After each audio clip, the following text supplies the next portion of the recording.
ওকে, আজকে হচ্ছে আমরা যে চ্যাপ্টারটা ফুল কমপ্লিট করব সেটা হচ্ছে মূলের ধারণা ও রাসায়নিক গণনা। খুব ভালো একটা চ্যাপ্টার। এই চ্যাপ্টার থেকে তো পূর্ণাঙ্গ এসএসসি তে একটা কোশ্চেন থাকে, সম্পূর্ণ একটা কোশ্চেন থাকে এই মূলের ধারণা ও রাসায়নিক গণনা থেকে। ওকে, তাহলে এই চ্যাপ্টারটার আমরা একটু ডিটেলসে যাব, কোন কোন পার্টগুলো তোমার পড়া উচিত, কি কি পড়লে তুমি ভালো করে বুঝতে পারবা। এটা 19-এ কয়েকটা ম্যাথমেটিক্যাল চ্যাপ্টার আছে, তার মধ্যে এই চ্যাপ্টারটা ফুলটাই ম্যাথমেটিক্স। তোমার ম্যাথ করে করে বের করতে হবে, খুবই ইম্পর্টেন্ট, ইন্ডাস্ট্রিতে প্রচুর ইউজ হয় এই ক্যালকুলেশনগুলো। আমরা যে ক্যালকুলেশনগুলো এই চ্যাপ্টারে পড়বো, তুমি ইন্ডাস্ট্রিতে একটার কত গ্রাম আর একটা কত গ্রামের সাথে মিক্স করে যে যৌগটা তৈরি করে সেটা কি পরিমাণ তৈরি হবে। তো আমরা যতই সামনের দিকে যাব ততই তুমি বুঝতে পারবা। চ্যাপ্টারটার নাম হচ্ছে মূলের ধারণা রাসায়নিক গণনা। এটা কেমিস্ট্রির 6 নম্বর চ্যাপ্টার, আমাদের বইয়ের 6 নম্বর চ্যাপ্টার। ওকে, প্রথম কথা হচ্ছে এই চ্যাপ্টার পড়ার সময় আমরা যে বিষয়টা শুরুতেই পড়তে হবে সেটা হচ্ছে মূল। ইংলিশে এটাকে লেখা হয় MOLE, মূল। এই মোল, এটা কেমিস্ট্রিতে একটা পরিমাণের একক। যেমন আমরা পরিমাণের একক কেজি ইউজ করি, গ্রাম ইউজ করি, যে ভাই এত কেজি আলু দেন, এত কেজি চাল দেন। এরকম কেমিস্ট্রিতে মূল হচ্ছে একটা পরিমাণের একক। ধরো ডজন, তোমাদের বইতে একটা ভালো উদাহরণ দেওয়া আছে ডজন দিয়ে। 1 ডজন মানে কয়টা? 12টা। তাহলে ডজন কিন্তু একটা পরিমাণের একক। 1 ডজন কয়টা এটা তুমি বুঝতে পারছো। মূল যেহেতু কেমিস্ট্রিতে পরিমাণের একক, মূল দিয়ে আমরা কেমিস্ট্রির পরিমাণটা হিসাব করি। কেন মূল দিয়ে হিসাব করা হয় সেটা একটু পরে তুমি বুঝতে পারবা, মূল দিয়ে কেন কেমিস্ট্রিতে হিসাব করা হয়। তো ডজন যেমন একটা একক, যে 1 ডজন হচ্ছে 12টা, এক হালি হচ্ছে 4টা। এরকম মূল হচ্ছে কেমিস্ট্রিতে একটা পরিমাণের একক। তো শুরুতে আমরা জানবো এক মূল মানে কয়টা। যেহেতু এটা একটা পরিমাণের একক, এক মূল মানে কয়টা বোঝায় সেটা আমরা জেনে রাখবো। একটা বিখ্যাত বিজ্ঞানী, সেই বিজ্ঞানীর নাম অনুসারে এক মূল কয়টা সেটা আমরা আগে দেখে নিই। 6 পয়েন্ট। এই হিসাবটা বড় চমৎকার হিসাব, কোত্থেকে আসছে। আমাদের একটা ভিডিও করা আছে, এই হিসাবটা কোত্থেকে আসছে ওটা দেখে নিতে পারো। এক মোল সমান হচ্ছে 6.023 ইন্টু 10⁻³ এক মোল। যদি বলে আমি এক মোল আম আনছি, আজকে থেকে যদি আমি গিয়ে বললাম যে আমি এক মোল আম আনছি, তার মানে আমি এতটা আম আনছি, এই সংখ্যাটা হিউজ। 10⁻23, 10 এর উপর পাওয়ার 23, হিউজ একটা সংখ্যা। তো এই সংখ্যাটাকে বলে থেকে এভোগাড্রো সংখ্যা। এভোগাড্রোর ব্যাপারে পুরো আলাদা একটা ডিটেলস ভিডিও আছে, ওইটা দেখে নিতে পারো। তবে এই সংখ্যাটাকে আমরা বলে থাকি এভোগাড্রোর সংখ্যা। এটাকে NA দ্বারা লেখা হয়, এ দিয়ে এভোগাড্রো। তাহলে দেখো এক মোল মানে কয়টা? মোল হচ্ছে একটা পরিমাণের একক কেমিস্ট্রিতে। এক মোল হচ্ছে 6.023 ইন্টু 10⁻23। আমি যদি বলি আমার কাছে এক মোল অক্সিজেন আছে, তার মানে এতটা অক্সিজেন আছে। এতটা অক্সিজেন, অণু বললে অণু, পরমাণু বললে পরমাণু, আয়ন বললে আয়ন। যেইটাই বলো এক মোলের জায়গায় তুমি এটা বসাবে, এতটি সহজ হিসাব। তাহলে এটা শুরুতে এই সংখ্যাটাকে এভোগাড্রো সংখ্যা বলে এবং এটাকে NA দ্বারা প্রকাশ করা হয়। এরপরে আমরা কি কি পড়বো এই পয়েন্টে পড়ে দেখো। তাহলে এক মোল, আমি যদি বলি আমার কাছে এক মোল পানি আছে, তার মানে এখানে কয়টা পানির কণা আছে তুমি বুঝতে পারবা। তার মানে এতটা পানির কণা আছে, যেহেতু এক মোল মানে এতটা। সহজ হিসাবে এক মোল তুমি যেখানে দেখবা সেখানে বুঝবা যে 6.023 ইন্টু 10⁻23 এতটা কণা আছে। অণু বললে অণু, পরমাণু বললে পরমাণু, আয়ন বললে আয়ন। আমরা যত সামনে ম্যাথ করব তত তুমি ব্যাপারটা আরো বেশি ক্লিয়ার হবে। এখন যে হিসাবটা আমাদের করা হয়, যে কোনো একটা যৌগের আণবিক ভর, এ পানির আণবিক ভর আমরা বের করব। হাইড্রোজেনের পানি ভর 1, দুইটা হাইড্রোজেন দুইটা গুণ, প্লাস অক্সিজেনের পানি ভর 16। তাহলে পানির আণবিক ভর আমরা পাচ্ছি 18। একটা যৌগের যে আণবিক ভর, একটা যৌগের যে আণবিক ভর, ওইটাকে তুমি গ্রামে লেখার পর যে পরিমাণটা দাঁড়াবে এইটা সমান সমান আবার এক মোল। তাহলে তুমি দেখো এই জিনিসটা এখন লিখতে পারো কিনা, যে 18 গ্রাম পানি এটা সমান সমান হচ্ছে এক মোল পানি। কেন লিখতে পারি? কারণ একটা যৌগের যে আণবিক ভর আমি যতটুকু পাবো, একটা যৌগকে তার আণবিক ভর এইটা গ্রামে প্রকাশ করার পর তার যে পরিমাণটা দাঁড়াবে এইটা সমান সমান হচ্ছে আমার 1 মোল। ধরো আরেকটা উদাহরণ দিই, সালফ্রিক অ্যাসিডের আণবিক ভর বের করি। সালফ্রিক অ্যাসিডের আণবিক ভর, hydrogen 1 into 2 plus sulphur 32 plus oxygen 16 into 4 98। তাহলে 98 গ্রাম সালফ্রিক অ্যাসিড, সালফ্রিক অ্যাসিডের আণবিক ভরটা আমরা 98 পাইছি।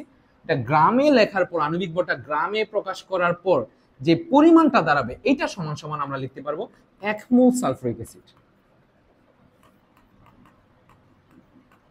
তাহলে 1 মোল সালফ্রিক অ্যাসিড মানে কত গ্রাম সালফ্রিক অ্যাসিড? 98 গ্রাম সালফ্রিক অ্যাসিড। 1 মোল পানি মানে কত গ্রাম পানি? 18 গ্রাম পানি। কি বললাম বুঝছো? মোলের সাথে আমার ভরের ব্যাপারটা হচ্ছে এরকম, একটা যৌগের আণবিক ভর লিখার পর তার যে পরিমাণটা দাঁড়াবে এটা সমান সমান হয়ে যাবে আমাদের 1 মোল। ধরো কার্বন ডাইঅক্সাইড 1 মোল, আমি কার্বন ডাইঅক্সাইড আণবিক ভরটা কত দেখি, 12, কার্বনের অক্সিজেনের 16 ইন্টু 2 44। তার মানে 44 গ্রাম কার্বন ডাইঅক্সাইড আমি লিখতে পারি যে 44 গ্রাম কার্বন ডাইঅক্সাইড এটা সমান সমান 1 মোল কার্বন ডাইঅক্সাইড। এখন এই হিসাবটা থেকে বেশ চমৎকার একটা বিষয় বের করা যায়, কেমন জানো? এই হিসাবটা জানো, ধরো এখানে পানি আছে, কত গ্রাম পানি আছে এইটা তো তুমি আমরা ভর হিসাব করতে পারবো, দাঁড়িপাল্লা দিয়ে হিসাব করতে পারবো, ডিজিটাল মিটার, ডিজিটাল দাঁড়িপাল্লাগুলোতে আমরা হিসাব করতে পারবো এখানে কত গ্রাম পানি আছে এক্স্যাক্টলি।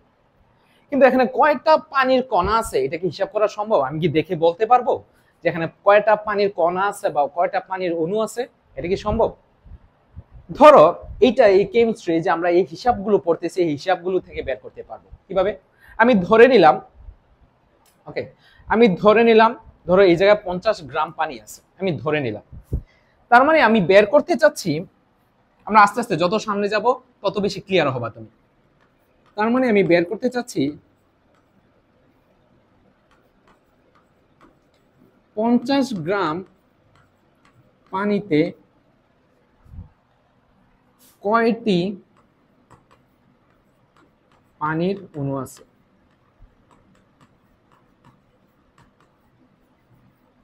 আমরা এখন ঐকিক নিয়মে দেখাবো, একটু পরে সমীকরণ গেলে দেখবো, আমরা যখন এক্সামে এই কোশ্চেন গুলো আসবে, কিভাবে ম্যাথ আসবে, কিভাবে তুমি অ্যান্সার করবে দেখাচ্ছি।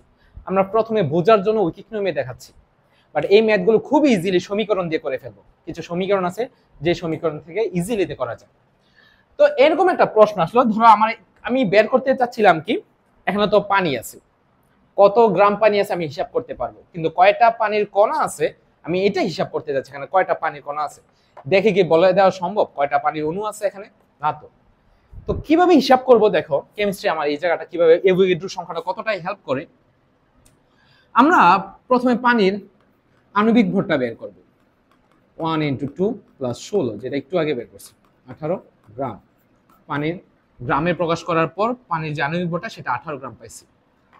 তো আমরা জানি, দেখো 18 গ্রাম পানি যে কোনো যৌগের যে আণবিক ভর এটা সমান সমান 1 মোল। আমরা সমান সমান লিখতে পারি 1 মোল পানি। আবার আরেকটা জিনিস লিখতে পারি, আমি 18 গ্রাম, আমি তো কত মোল পানি আছে সেটা বের করতে চাচ্ছি না, আমি কি চাচ্ছি এখানে কত মোল পানি আছে না কয়টা পানির কণা আছে বের করতে চাচ্ছি, কয়টা পানির কণা আছে সেটা বের করতে যাচ্ছি। আবার 1 মোল আমরা জানি 6.023 ইন্টু 10 টু দি পাওয়ার 23, এতটি পানির অণু। 18 গ্রাম পানি মানে 1 মোল পানি, আবার 18 গ্রাম পানি 1 মোল মানে হচ্ছে এতটা কণা। তাই এখন অণুতে নিয়ে আসছি কয়টা কণা আছে, 18 গ্রাম পানিতে এতটা কণা থাকতে পারে, এটা একদম প্রুভেন একটা জিনিস, ওয়েল প্রুভেন। এটা অ্যাভোগাড্রো সংখ্যাটা কিভাবে আসছে এটা একটা আলাদা করে ভিডিও করা আছে, এটা দেখে নিতে পারো। তো এই 18 গ্রাম পানি মানে কয়টা পানির কণা সেটা আমরা বের করতে পারি। কিন্তু আমাকে বলছে ভাই 50 গ্রামে কয়টা অণু আছে, 18 গ্রামে তো অণু আছে, সুতরাং 1 গ্রাম পানি আমরা যদি ঐকিক নিয়মে চলে যাই এখনো 6.023 into 10 to the power 23 divided by 18, এতটি পানির অণু আছে 1 গ্রাম। তো আমি বের করতে যাচ্ছি, সুতরাং 50 গ্রাম পানি সমান সমান 6.023 ইন্টু 10⁻23 ইন্টু 50। তাহলে এখান থেকে হিসাব করলে তুমি এখানে 50 গ্রাম পানিতে কয়টা পানির কণা থাকে তুমি বের করতে পারবে। দেখো খুব চমৎকার একটা বিষয়, কিন্তু কত ইজিলি কেমিস্ট্রি হেল্প করছে, এভোগাড্রোর সংখ্যাটা হেল্প করছে যে আমরা এখানে কয়টা পানির অণু আছে আমি দেখে তো বলতে পারবো না, বাট কেমিস্ট্রি হিসাব করে আমরা বলতে পারবো এখানে কয়টা পানির অণু আছে, এইটুকু পানিতে কয়টা কণা আছে পানির, এই হিসাবটা থেকে এক্স্যাক্টলি আমরা বলে দিতে পারবো। তো এই চ্যাপ্টারটা এরকম ক্যালকুলেশন করতে সুবিধা করে, হ্যাঁ বিভিন্ন জিনিস ক্যালকুলেশন করতে সুবিধা করে। ইন্ডাস্ট্রিতে এই চ্যাপ্টারটা অনেক ইউজ হয়, এই চ্যাপ্টারের ব্যাপার স্যাপারগুলো ইউজ হয় অনেক। ধরো এরপরে আমরা এরকম একটা কোশ্চেন বলো, আমরা এই ম্যাথগুলো সূত্র দিয়ে করে ফেলবো, কিন্তু ইনিশিয়ালিতে ঐকিক নিয়মে ট্রাই করতেছি, যেন ঐকিক নিয়ম করলে একটু ফিল পাওয়া যায় যে কি করতেছি, তারপর আমরা সূত্রতে আসবো। ধরো এরকম একটা প্রশ্ন দিল আমাকে যে ভাই 5 মোল কার্বন ডাইঅক্সাইডে কয়টি কার্বন ডাইঅক্সাইড অণু আছে। তোমার কাছে 5 মোল কার্বন ডাইঅক্সাইড আছে, এখন তুমি বের করতে চাচ্ছ ভাই 5 মোল কার্বন ডাইঅক্সাইডের মধ্যে কয়টা কার্বন ডাইঅক্সাইড অণু আছে, এটা তুমি বের করতে চাচ্ছ 5 মোলের মধ্যে। তো আমরা কি জানি, আমরা জানি 1 মোল কার্বন ডাইঅক্সাইড সমান সমান হচ্ছে 6.023 ইন্টু 10⁻23। এটা 1 মোল আমরা জানি, তাহলে 1 মোল মানে এতটি কার্বন ডাইঅক্সাইড, এতটি কার্বন ডাইঅক্সাইড অণু, এতটি 1 মোল মানে এই চ্যাপ্টারটাই 6.023 ইন্টু 10⁻23 এই ব্যাপারটার সাথে অনেকটাই সম্পর্ক। 1 মোল মানে কয়টা, 1 মোল মানে এতটা, সুতরাং 5 মোল কার্বন ডাইঅক্সাইড মানে কয়টা কার্বন ডাইঅক্সাইড অণু তুমি ইজিলি বের করে ফেলতে পারবা। 5 মোল কার্বন ডাইঅক্সাইড এটা ইকুয়ালস টু 0.023 ইন্টু 10⁻23 ইন্টু 5, এতটি কার্বন ডাইঅক্সাইড অণু। তাহলে তুমি পেয়ে যাবে কয়টা কার্বন ডাইঅক্সাইড অণু আছে, এতটি, 5 মোলের মধ্যে এতটি আছে। তাহলে এগুলো হচ্ছে আমাদের ঐকিক নিয়মে যদি আমরা একটু ফিল করতে চাই। ধরো এরকম একটা ম্যাথ দিল, আবার ঐকিক নিয়মে আরো কিছু করে আসি, তারপর আমরা সূত্রতে যাব। ধরো এরকম একটা ম্যাথ দিল যে 2.25 ইন্টু 10⁻23 এতটি সোডিয়াম হাইড্রোক্সাইড অণুর ভর কত। ভরের ব্যাপারটা আসলে তুমি যদি ঐকিক নিয়মে করতে চাও, যেটা আমরা করবো না, একটু করে সূত্র দিয়ে করবো, কিভাবে করা হয় একদম ইজিলিতে তুমি বের করতে পারবা। যদি ভরের ব্যাপারটা আসে তাহলে আগে যৌগের আণবিক ভরটা বের করে নিবা, যেটা হচ্ছে ফার্স্ট কাজ। যদি ভরের ব্যাপারটা, যেমন এখানে ভরের ব্যাপারটা আসছে, তাহলে এই সোডিয়াম হাইড্রোক্সাইড NaOH এটা আণবিক ভরটা আমরা বের করে নিই 23 প্লাস 16 প্লাস 1, তাহলে 40 গ্রাম। আচ্ছা পার মোল একটু পরে লিখি, আণবিক ভরের একক যদিও আমরা এখন গ্রামে লিখতেছি, এটা আসলে একক হচ্ছে আণবিক ভরের গ্রাম পার মোল, এটা একটু পরে করি আমরা আণবিক ভর এককটা। একটা যৌগের আণবিক ভরটা আমি গ্রামে প্রকাশ করছি, এখন এইভাবে বলি একটা যৌগের আণবিক ভর সেটাকে গ্রামে প্রকাশ করা হয়েছে। ওকে, তো আমাকে বলছে এতটি সোডিয়াম হাইড্রোক্সাইড অণুর ভর কত, এতটি। তাহলে আমরা একটা জিনিস তো জানি, 40 গ্রাম সোডিয়াম হাইড্রোক্সাইড, এই জায়গাটা আমি একটু পাশে তোমার ক্যালকুলেশনটাকে দেখাইনি। 40 গ্রাম সোডিয়াম হাইড্রোক্সাইড, এটা যেহেতু এটা তার আণবিক ভরটা, তার মানে আণবিক যে কোনো যৌগের আণবিক ভর এটা সমান সমান হচ্ছে 1 মোল, তার মানে 1 মোল সোডিয়াম হাইড্রোক্সাইড 40 গ্রাম।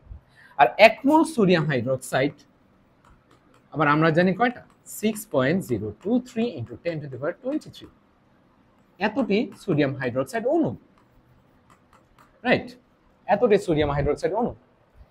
তাহলে আমরা লিখতে পারি 6.023 ইন্টু 10⁻23 এতটি সোডিয়াম হাইড্রোক্সাইড, যে এতটা সোডিয়াম হাইড্রোক্সাইডের ভর হচ্ছে 40 গ্রাম। কেন গ্রামটা পরে লিখতেছি, কারণ আমার ভরের পরিমাণটা বের করতে হবে, যার পরিমাণটা বের করতে হবে তাকে আমরা লাস্টে রাখবো। তাহলে এতটি সোডিয়াম হাইড্রোক্সাইড অণুর ভর এটা সমান সমান হচ্ছে 40 গ্রাম। আমাকে বলছে এতটা সোডিয়াম হাইড্রোক্সাইড অণুর ভর কত, 6.023 ইন্টু 10⁻23 এইটার ভর কত সেটা তো জানি, আমাকে বের করতে বলছে এইটার ভর কত। তাহলে সুতরাং একটি সোডিয়াম হাইড্রোক্সাইড অনুর উপর ঐকিক নিয়ম, কিন্তু আমরা সূত্রগুলো দিয়ে ম্যাথগুলো করব, ঐকিক নিয়মে করব না। ঐকিক নিয়মে একটু ফিল পাওয়া যায়, সো দ্যাটস ওয়াই আমরা করতেছি। সুতরাং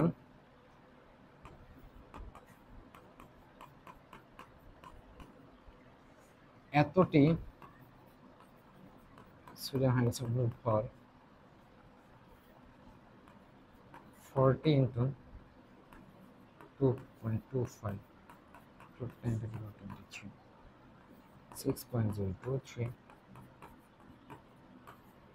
তাহলে এখানে হিসাব করে তুমি যে পাবা এতটা অণুর ভর সোডিয়াম হাইড্রোক্সাইডের এত গ্রাম হয়ে যাবে। এভাবে আমরা হিসাবগুলো করতে পারি ঐকিক নিয়মে খুব সুন্দর করে।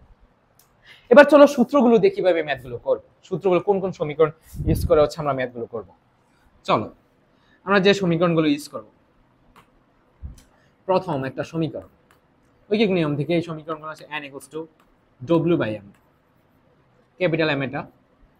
আর একটা সমীকরণ হচ্ছে n = n/na, যেহেতু এটাও n এটাও n, তাহলে এটা সমান সমান এটাও লিখতে পারি।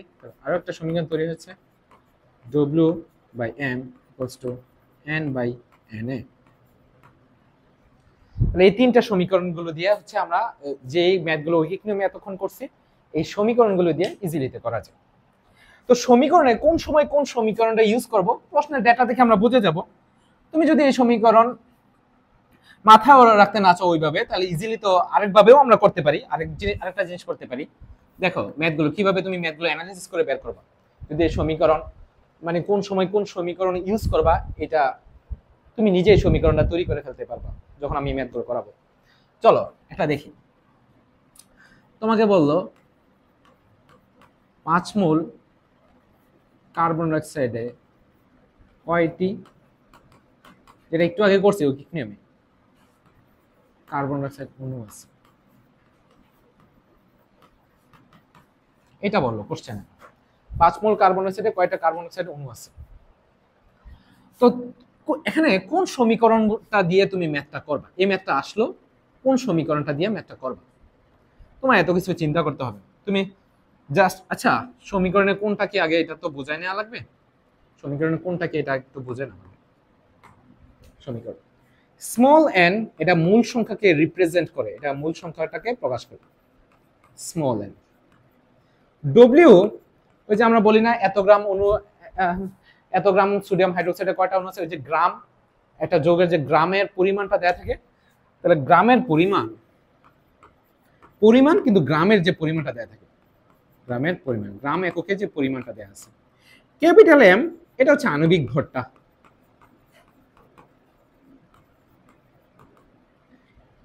n অণুর সংখ্যা, কয়টা অণু আছে একটু আগে যে ম্যাথগুলো করলাম সেটা হচ্ছে ক্যাপিটাল M।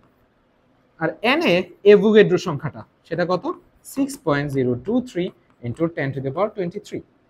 তাহলে দেখো স্মল n হচ্ছে আমাদের মূল সংখ্যা, w হচ্ছে গ্রাম এককে যে পরিমাণটা দেয়া থাকে সেটা, ক্যাপিটাল M আণবিক ভর, ক্যাপিটাল N অণুর সংখ্যাটাকে প্রকাশ করে, n এ হচ্ছে অ্যাভোগাড্রো সংখ্যাটাকে রিপ্রেজেন্ট করে। কোনটা এখানে সমীকরণে কোনটা কি রিপ্রেজেন্ট করে এখানে দেয়া আছে। এবার চলো এই ম্যাথটা দেখি। এবার তুমি ফার্স্টে দেখবা কি দেয়া আছে, মূল সংখ্যা দেয়া আছে। ওকে, তাহলে অ্যানসারে কার পরিমাণটা দেয়া আছে তুমি লক্ষ্য রাখো, মূল সংখ্যা দেয়া আছে, n দেয়া আছে 5 মোল। কয়টি যখন দেখবা কয়টি কার্বন ডাইঅক্সাইড অণু আছে, কয়টি, এটা দ্বারা অটোমেটিক্যালি বোঝা যায় অণুর সংখ্যাটা বের করতে বলছে, কয়টি অণু আছে, কয়টি বলে। তো অণুর সংখ্যা মানে হচ্ছে ক্যাপিটাল M, তার মানে আমাকে ক্যাপিটাল Mটা বের করতে বলছে। অণুর সংখ্যা কয়টি অণু আছে, টি দেখলেই বুঝবা যে এখানে অণুর সংখ্যা। তাহলে দেখো মূল সংখ্যা বললে সমীকরণ তৈরি করার ক্ষেত্রে তুমি এমনিও বুঝতেছো যে এখানে মূল সংখ্যার সাথে অণু সংখ্যার সম্পর্ক এটা, তার মানে আমি এই সমীকরণটা ইউজ করব। তাছাড়া সমীকরণ তৈরি করার ক্ষেত্রে মূল সংখ্যা বললে n লিখে ফেলবো, অণুর সংখ্যা বললে সমীকরণটা তৈরি করার ক্ষেত্রে n/na লিখে ফেলবো, ভর বললে w/m লিখে ফেলবো, যেইটা বলে ওইগুলো লিখে সমীকরণটা তৈরি করব। সমীকরণটা তৈরি করার ক্ষেত্রে যেইটা বলবে, অণুর সংখ্যা যদি বলে সমীকরণ তৈরি করার ক্ষেত্রে আমি n/na লিখে ফেলবো, যদি ভর বলে আমি w/m লিখে ফেলবো, মূল সংখ্যা বলে n লিখে ফেলবো। কিভাবে কি বলছি ব্যাপারটা এবারে বুঝবা। তোর এখানে মূল সংখ্যা আছে, তাহলে তুমি স্মল এন লিখো, আমরা জানি দিয়ে লিখো। কয়টি কার্বন ডাইঅক্সাইড, অণুর সংখ্যা বলছে সমীকরণ তৈরি করতে গেলে অণুর সংখ্যা কিভাবে রিপ্রেজেন্ট করবো, এন বাই এন, সমীকরণ তৈরি করার ক্ষেত্রে। তাহলে দেখো মূল সংখ্যা বলছে স্মল এন, অণুর সংখ্যা বলছে এন বাই এন লিখে ফেলবে, এমনি অটোমেটিক সমীকরণ হয়ে যাবে। তো এখান থেকে ক্যাপিটাল এনটা বের করতে বলছে, capital N equals to N into N A. N হচ্ছে মূল সংখ্যাটা আমাদের 5 আর এন হচ্ছে 6.023 ইনটু 10 টু দি পাওয়ার 23। তাহলে এখান থেকে এত টি কিন্তু অনুসংখ্যা এত টি অ্যান্সার। ধরো আরেকটা ম্যাথ দিল আমাদেরকে এমন একটা ম্যাথ দিল 20 গ্রাম মিথেনে CH4, এই যৌগটার নাম হচ্ছে মিথেন। জৈব যৌগ যখন পড়বা এরকম যৌগ তুমি অহরহ দেখতে পাবা, তখন কমন একটা যৌগ মিথেন, তবে আপাতত জেনে রাখো CH4 এটা হচ্ছে মিথেন। 20 গ্রাম মিথেনে কয়টি মিথেন অণু আছে। তো এই প্রশ্নটা দিল, এখন তুমি বুঝতে পারতেছো না কোন সমীকরণটা ইউজ করে ম্যাথগুলো করবা, তুমি এটা বুঝতে পারতেছো না যে কোন সমীকরণগুলো ইউজ করে ম্যাথটা করবে এটা। তো আমি কি বলছিলাম তোমাকে, প্রথমে তুমি ডেটাটা লিখে নাও, এখানে কার কার মান দেওয়া আছে। মানে 20 গ্রাম, ডব্লিউর মানটা দেওয়া আছে 20 গ্রাম। সাথে একটু জেনে রাখো, যখন ডব্লিউ দেয়া থাকবে বা বের করতে বলবে, ডব্লিউর ব্যাপার স্যাপারটা থাকবে, আমার ডব্লিউর সাথে আণবিক ভরটাও লাগবে সব সময়। তাহলে ডব্লিউ দেওয়া আছে, দ্যাট মিন্স আমার আণবিক ভরটা লাগবে। কার আণবিক ভর? যে যৌগটা দেয়া আছে ওইটার আণবিক ভর, এই মিথেনের আণবিক ভর। তাহলে দেখো ডব্লিউ দেওয়া আছে, যেখানে ডব্লিউ লাগবে সেখানে ক্যাপিটাল এম ইউজ হয়, এটা এভাবে মাথায় রাখবা, যেখানে ডব্লিউ লাগবে সেখানে ক্যাপিটাল এম লাগবে। তাহলে ক্যাপিটাল এম মিথেনের মানে আণবিক ভর, কার্বনের ভর 12 প্লাস হাইড্রোজেনের ভর 1 ইনটু 4টা হাইড্রোজেন 4, 16। আণবিক ভরের এককটা কি ইউজ করবে? একটু আগে আমরা একটা যৌগের আণবিক ভরকে লিখে গ্রামে লিখলাম, কিন্তু তার ক্যাপিটাল এম এমনি আণবিক ভর যদি আমরা এইভাবে হিসাব করি, তাহলে তার এককটা অবশ্যই ইউজ করব গ্রাম পার মোল, কারণ এক মোলের ভর হচ্ছে এত গ্রাম আণবিক ভর। এক মোলের ভর যেটা, সেটা তার আণবিক ভরের সমান হয়ে থাকে, এত গ্রাম পার মোল ইউজ করব। তো আমাকে বলছে কয়টি কার্বন আছে অণু আছে, তাহলে ক্যাপিটাল এন এর মান লাগবে আমাদের, অবশ্যই ক্যাপিটাল এন এর মান। তাহলে দেখো এখানে কোন সমীকরণটা ইউজ করবে, তুমি 20 গ্রাম ভর দেখছো, ভর দেখলে ভরটা আছে শুরুতেই, যখন তুমি প্রশ্নটা পড়ছো ভর থেকে অণুর সংখ্যা বের করতে হবে। তার ভর বললেই সমীকরণ তৈরি করার ক্ষেত্রে আমি ডব্লিউ বাই এম লিখে ফেলবো। আমি এটা বলছিলাম সমীকরণ তৈরি করার ক্ষেত্রে আমাকে ভর বলছে, আমি সাথে সাথে ডব্লিউ বাই এম লিখে ফেলবো। কয়টি অণু আছে, অণুর সংখ্যা বলছে, সমী ইকুয়ালস টু দিব আমরা, হ্যাঁ আমরা জানি দিয়ে লিখো। ভর বললেই ডব্লিউ বাই এম লিখে ফেলবো, অণুর সংখ্যা বললেই এন বাই এন এ লিখে ফেলবো। দেখো আমার সমীকরণ তৈরি হয়ে গেছে, আমার এদিকে তাকাতেই হচ্ছে না। তারা ভর বলছে ডব্লিউ বাই এম লিখে ফেলবো, অণুর সংখ্যা বলছে এন বাই এন এ লিখে ফেলবো, সহজ হিসাব। ওকে, এখান থেকে যেটা বের করতে বলে, তাহলে আমি সমীকরণ কিভাবে তৈরি করবা, তুমি দেখবা আমার ভর আছে গ্রাম, গ্রাম মানে ভর, ভর বললেই ডব্লিউ বাই এম লিখে ফেলবো, অণুর সংখ্যা বললেই আমি এন বাই এন এ লিখে ফেলবো।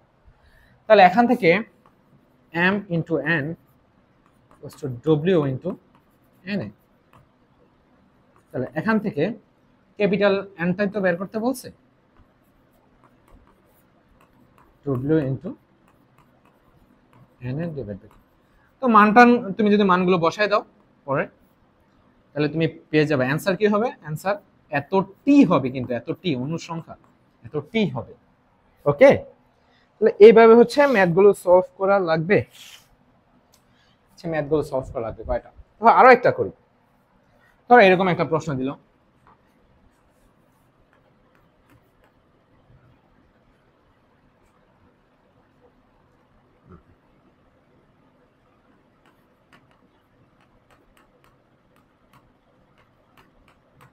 এতটি CaCO3 ক্যালসিয়াম কার্বনেট, চুনা পাথর যেটাকে বলা হয় ক্যালসিয়াম কার্বনেট, এতটি ক্যালসিয়াম কার্বনেটের ভর কত আমাকে বলো। এতটি ক্যালসিয়াম কার্বনেটের ভর কত। তাহলে চলো আমরা ম্যাথটা যদি সলভ করতে চাই, আমাদের অ্যান্সারে এতটি টি আছে মানে কি অণুর সংখ্যার পরিমাণটা কতটুকু সেটা বলছে আমাকে, কতটি অণুর সংখ্যা পরিমাণ। তাহলে ক্যাপিটাল এন 5.3 ইন্টু 10⁻23 এত টি ক্যাপিটাল এন, এতটা কয়টা অণু সংখ্যা সেটাই তো ক্যাপিটাল এন, এত টি এটা বলছে।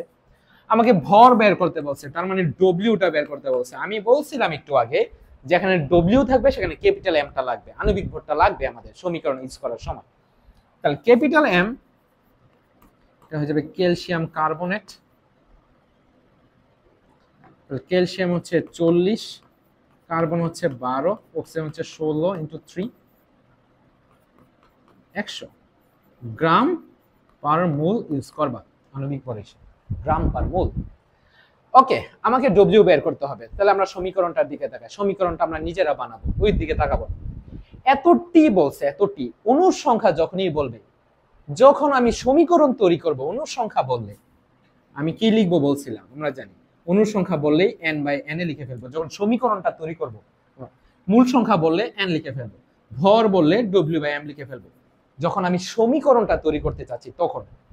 তাহলে দেখো আমাকে অণুর সংখ্যা আছে, ওকে এত টি মানে অণুর সংখ্যা, এর ভর কত, ভর বলছে, তার ভর বললে ইকুয়ালস টু দিয়ে আমি সমীকরণটা তৈরি করব। ভর বললে সমীকরণ তৈরি করার ক্ষেত্রে আমরা লিখে ফেলবো w বাই m, হয়ে গেছে। তাহলে দেখো তাহলে আমরা ভর আমরা আর গুণ করে w ইন্টু n এ n ইন্টু m, তাহলে এখান থেকে w বের করতে বলছি, w সমান সমান n into m divide by n এ। মানগুলো বসাই দিলে তুমি ভর পাবা। কিসে, কোন এককে ভরগুলো পাওয়া যায় কেমিস্ট্রিতে, কেমিস্ট্রিতে সবগুলো ছোট ছোট এককে হিসাব করতে হয়। কেমিস্ট্রি একটা ছোট পরিমাণে একক হিসাব করতে হয়, গ্রাম একটা ছোট একক, গ্রামে হিসাব করতে হয়, রেজাল্টটা গ্রামে বের হবে। ওকে ফাইন, এরপরে নেক্সট একটা ম্যাথ দেখো। তো ওই নিয়মে কি করে করবা বুঝতে পারলাম, কিন্তু নেক্সট এই ম্যাথটা দেখে নাও। তোমাকে এরকম একটা ম্যাথ দিল, তোমাকে বললো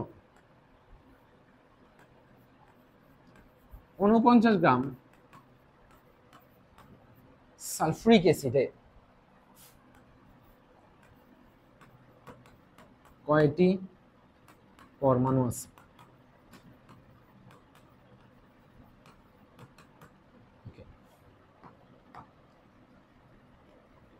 এই যে পরমাণু বলছে, আমরা এতক্ষণ যে ম্যাথ করছিলাম এত গ্রামে কয়টা অণু আছে অণুর সংখ্যা কিন্তু বের করছি। এইবার এত মানে একটা গ্রামের পরিমাণটা দেয়া আছে 49 গ্রাম, এই 49 গ্রাম সালফুরিক অ্যাসিডের মধ্যে কয়টা অণু আছে সেটা বের করতে বলে নাই, আমাকে বলছে কয়টা পরমাণু আছে সেটা বের করতে। তো পরমাণু সংখ্যাটা আমাদেরকে বের করতে বলছে। পরমাণুর সংখ্যা যদি বের করার প্রয়োজন হয় খাতায় এটা ভালো করে নোট করো এই পয়েন্টটা, কখনো যদি পরমাণুর সংখ্যা বের করতে বলে ফার্স্টে অণুর সংখ্যা বের করা লাগবে। কেমন, ধরো এই সালফুরিক অ্যাসিড এটা হচ্ছে একটা অণু, একটা অণু লিখলাম, একটা অণু। তো এই অণুতে পরমাণু কয়টা আছে আমরা দেখি, হাইড্রোজেন আছে 2টা, সালফার আছে 1টা, অক্সিজেন আছে 4টা। তাহলে এই সালফুরিক অ্যাসিড একটা অণুতে, এই সালফুরিক অ্যাসিড কোন কোন পরমাণু দ্বারা তৈরি, হাইড্রোজেন 2টা দ্বারা তৈরি 2, সালফার একটা আছে, অক্সিজেন 4টা আছে। তাহলে সালফুরিক অ্যাসিড অণুটার মধ্যে টোটাল পরমাণু আছে আমার 7টা, একটা সালফুরিক অ্যাসিড অণুর মধ্যে। তাহলে 2টা সালফুরিক অ্যাসিডের অণুর মধ্যে পরমাণু থাকবে 14টা, 2 দিয়ে গুণ করলে। তার মানে কোনো একটা জিনিসের মধ্যে যদি আমি পরমাণুর সংখ্যা জানতে চাই আগে সেখানে কয়টা অণুর কথা আছে, কয়টা অণু আছে সেটা বের করতে হবে। সব সময় মাথা রাখবা পরমাণুর সংখ্যা বের করতে হলে ফার্স্টে অণুর সংখ্যা বের করতে হবে, এটা ফিক্সড। পরমাণুর সংখ্যা বের করতে বললে ফার্স্টে অণুর সংখ্যা বের করতে হবে। আমার এইটা জানতে হবে যে সালফুরিক অ্যাসিড যে এখানে 49 গ্রামের কথা বলে দেয়া আছে, এই 49 গ্রামে অণু আছে কয়টা আর একটা অণুতে কয়টা পরমাণু আছে সেটা আমরা জানি। তাহলে এতটা অণুতে কয়টা পরমাণু আছে ঐকিক নিয়মে আমরা করতে পারবো। তো চলো অণুর সংখ্যা বের করতে বলছে, আমরা অ্যানসারে যাই। মানে অণুর সংখ্যা তো বের করতে বলে নাই, আমাকে বলছে পরমাণুর সংখ্যা, বাট পরমাণুর সংখ্যা বের করতে বলে ফার্স্টে কি বের করব, অণুর সংখ্যা। তাহলে এখানে সালফিউরিক অ্যাসিডের 49 গ্রাম। আমি বলছিলাম যেখানে ডব্লিউ সেখানে ক্যাপিটাল এম লাগবে, তার মানে সালফিউরিক অ্যাসিডের আণবিক ভরটা লাগবে আমাদের। এই যে সালফিউরিক অ্যাসিড 1 × 2 প্লাস 32 প্লাস 16 × 4, সেটা হচ্ছে 98 গ্রাম পার মোল। 98 গ্রাম পার মোল। কয়টি পরমাণু আছে? পরমাণু সংখ্যা বের করতে বলছে। তাহলে আমরা পরমাণু সংখ্যা যদি বের করতে চাই, ফার্স্টে বলছিলাম, যখন এটা আবারও রিপিট করতেছি, পরমাণুর সংখ্যা কখনো যদি বের করতে বলে, ফার্স্টে কয়টা অণু আছে সেটা বের করা লাগবে, অণু সংখ্যা বের করা লাগবে। তাহলে আমরা অণু সংখ্যা বের করব, ভর থেকে বের করব। তাহলে সমীকরণ কি করে তৈরি করতে হয় ভর থেকে?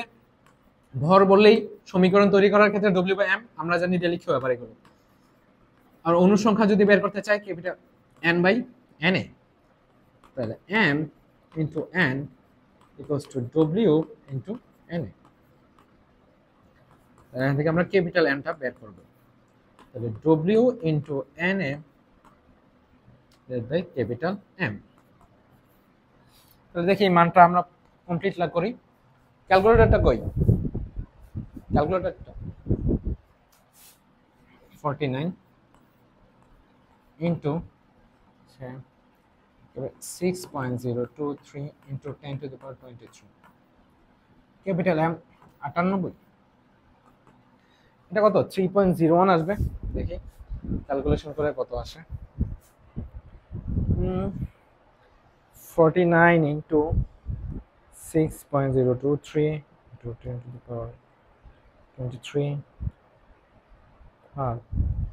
98, 3.01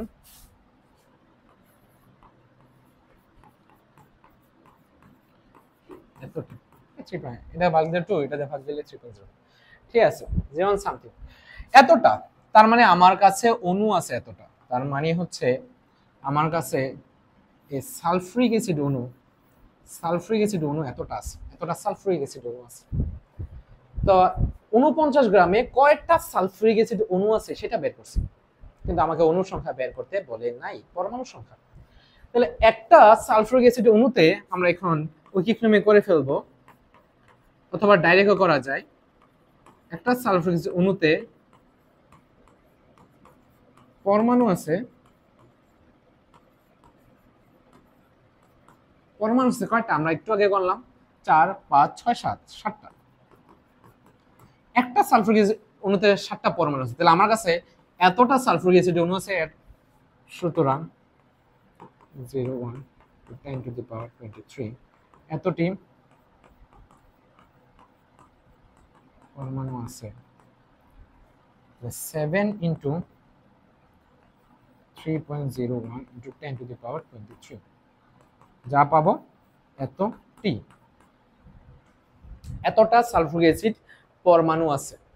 ওকে, তো আশা করি বুঝতে পারছো পরমাণুর সংখ্যা আমরা কি করে বের করব। এটা হচ্ছে আমাদের আজকে ফার্স্ট ক্লাস গেল। সেকেন্ড ক্লাস এই টপিকের পরে টপিক থেকে আমরা স্টার্ট করব। এই টপিকে যদি কোথাও কোনো সমস্যা থাকে তোমরা কমেন্টে অবশ্যই জানিয়ে রাখবা যে এই টপিকে এই পয়েন্টে সমস্যা। ওকে, বাই।